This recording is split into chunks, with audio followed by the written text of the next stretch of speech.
அஸ்ஸலாமு அலைக்கும். அன்பான மக்களே, வருட கணக்கில் நோன்பு வைத்து நின்று வணங்கிய நன்மை உங்களுக்கு வேண்டுமா? இந்த அமலை நீங்கள் செய்து வாருங்கள். கால ரசூலுல்லாஹி ஸல்லல்லாஹு அலைஹி வஸல்லம், மன் கஸ்ஸல வக்தஸல யௌமல் ஜும்ஆ வ பக்கர வபுதக்கர வ தனா மினல் இமாமி ஃபன்சத கான லஹு பிகுல்லி குதுவத்தின் யக்துஹா சியாமு சனா வ கியாமுஹா வதாலிக்க அலல்லாஹி யசீர்.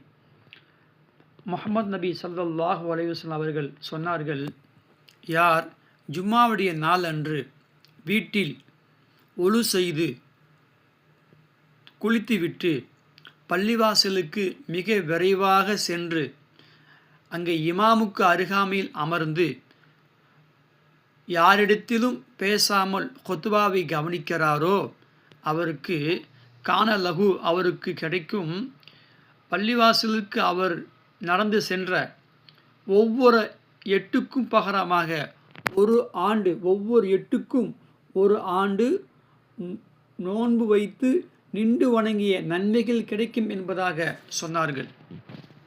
இந்த ஹதீஸை பாருங்கள்.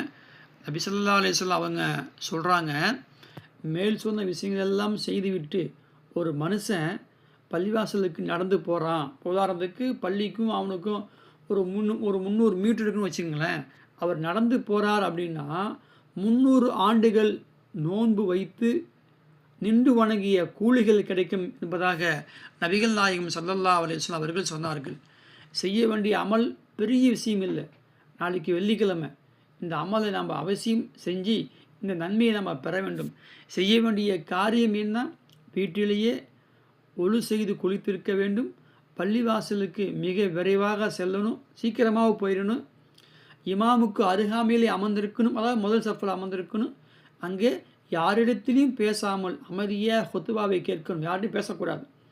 இந்த 4 விஷயங்களையும் யார் ஒரு சேர இந்த 4 விஷயங்களையும் ஒன்று சேர கடைபிடித்து பள்ளிவாசலுக்கு போனாரோ அவருக்கு அவர் எடுத்து வைத்திருக்கிற ஒவ்வொரு எட்டுக்கு பகரமாக ஒரு ஆண்டு நின்று வணங்கிய கூலிகள் கிடைப்பதாக நபிகள் நாயகம் ஸல்லல்லாஹு அலைஹி வஸல்லம் அவர்கள் சொல்லியிருக்கிறார்கள். ஆகையால் நாளைக்கு தான் வெள்ளிக்கிழமை. இந்த அமலை செய்து இந்த நன்மையை பெறக்கூடிய ஒரு பாக்கியத்தை அல்லாஹ் நம் அனைவருக்கும் வழங்குவானாக. ஆமீன். ஒரு முக்கிய குறிப்பு,